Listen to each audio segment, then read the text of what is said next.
ஏன் சவுலை பயன்படுத்த முடியல? அவன் தான் உயிர் பெயரும் கோலியாத்து கொன்றுவான்னு சொல்லி கர்த்தரை காட்டிலும் தன் ஜீவனை தான் பெருசா நினைச்சான்.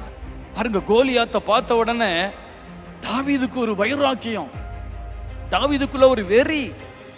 எப்படி இவன் என் ஆண்டவரை தூசிக்கலாம், என் ஆண்டவருடைய ராணுவத்தை எப்படி தூசிக்கலாம்?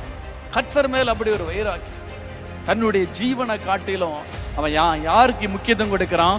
ஆண்டவருடைய நாமத்திற்கு, கர்த்தருக்கு, எழுப்புதலுக்கு, யுத்தத்திற்கு, கர்த்தருடைய யுத்தத்திற்கு அவன் என்ன செய்கிறான்? முக்கியத்துவம் கொடுக்கிறான்.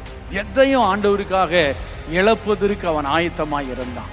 உயிரே போனாலும் பரவாயில்லை, கர்த்தருடைய நாம தேசத்துல உயர்த்தப்படணும், எழுப்புதலை நான் பயன்படுத்தப்படணும் ஆண்டவரே. அதுக்கு நான் என் ஆண்டவரை எதையும் இழக்க நான் ஆயத்த ஆண்டவரே, எதையும் செய்ய நான் தயார்னு சொல்லி நீங்க உங்களை ஒப்பு கொடுப்பீங்கன்னா கர்த்தர் கடைசி கால எழுப்புதலை உங்களை பயன்படுத்துவார்.